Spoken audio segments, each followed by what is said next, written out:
One of Prince William and Catherine's most trusted confidants, Jason Knauf, has broken his silence on the controversy surrounding Meghan Markle's alleged bullying of palace staff. This explosive interview on 60 Minutes Australia marks Knauf's first public comment about the incident that sent shockwaves through the monarchy. Hello and welcome, I'm Cameron Walker and you're watching GBN Royal. Now, Jason, who served as Communications Secretary for the Prince and Princess of Wales and the Duke and Duchess of Sussex, has finally addressed the intense scrutiny he faced after an internal email he wrote about Meghan was revealed in court documents. This, which happened in 2021, thrust Knauf into the spotlight and ignited a firestorm of speculation and debate that continues to this day. Let's rewind to 2018 when Knauf sent that fateful internal email raising concerns about Meghan's alleged treatment of palace staff. Fast forward to 2021 and this private communication suddenly became very public, just as the Duke and Duchess of Sussex were preparing to air their grievances on international television with Oprah Winfrey. The timing, as they say, couldn't have been more explosive. Now, Meghan, who's 43, vehemently denies these allegations, and her lawyers describes them as a calculated smear campaign based on misleading and harmful misinformation. But the damage was done, and Buckingham Palace was forced to launch an internal review into the bullying claims. Interestingly, the findings of this review were never made public, leaving many to wonder what truths may lie behind palace walls. Now, Knauf has chosen to speak out, and his words are nothing short of riveting. When asked about the media attention on him, Knauf maintained a, let's say, philosophical outlook. He told 60 Minutes Australia, "I think it's tough, but it's probably quite good. You know, someone who has been helping other people through how to deal with the public eye, you probably had to take your own medicine sometimes." Now, this measured response from Jason is particularly noteworthy given the intense scrutiny he faced. It's a testament to his professionalism and perhaps an indication of the discretion expected from those who work closely with the royal family.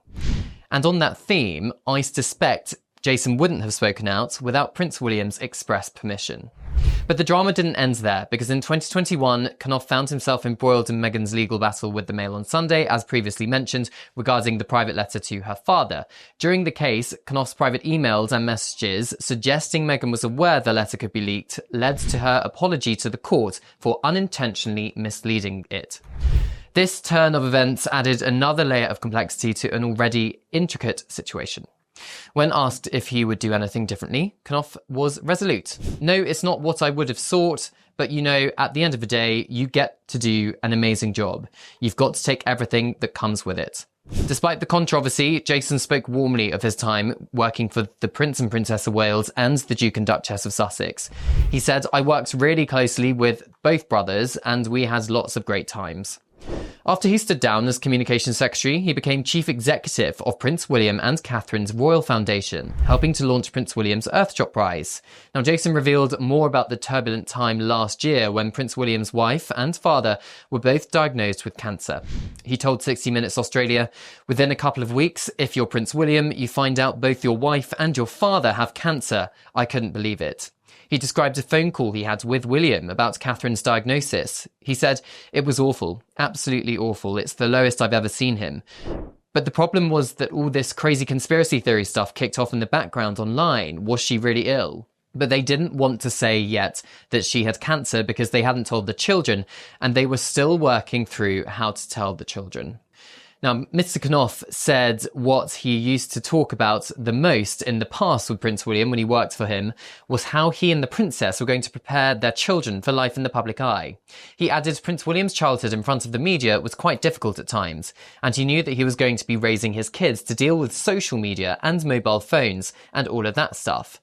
Now, let's break all of that down, because we know Prince William had quite a challenging childhood growing up in the public eye and had a lot of media exposure early on. Many photo calls, even on private family ski holidays, were scheduled, and he was persuaded to bravely walk behind his mother's coffin through the streets of London in front of millions after she was killed in a car crash in 1997. When he became a father himself, he made a conscious decision to shield his children from most of what he experienced growing up. Photographs of them have been published at key milestones, including birthdays, and Prince George, Princess Charlotte and Prince Louis have all appeared in public during major royal events. But that's pretty much it. Their private time is strictly off limits. But as George, Charlotte and Louis grow up, they will be the first generation of the royal family navigating the perils of social media. Prince William and Harry could privately let their hair down in exclusive London nightclubs in their late teens and early 20s, but smartphones and social media didn't exist back then. What's to stop somebody uploading videos of George, Charlotte or Louis during their private time and uploading it to TikTok or another social media site? What's to stop that from going viral? The palace and the traditional media, particularly British print and broadcast, have a respectable understanding, but they cannot control social media, which is increasingly becoming the Wild West. Prince Harry, when he was in his late 20s, was photographed naked in a Las Vegas hotel room, which was then sold to the tabloids. That was perhaps an early example of the perils of camera phones. Jason Knauf's interview, considering he's still a trusted confidant of Prince William, was unexpected. And as I said, I suspect he would not have spoken out without Prince William's permission. But Kensington Palace have remained silent. I'm Cameron Walker. Don't forget to subscribe to GBM Royal for the latest royal updates. Jason Knauf, is that how you pronounce it? Knauf. Knauf? No. That's Knauf. Hey!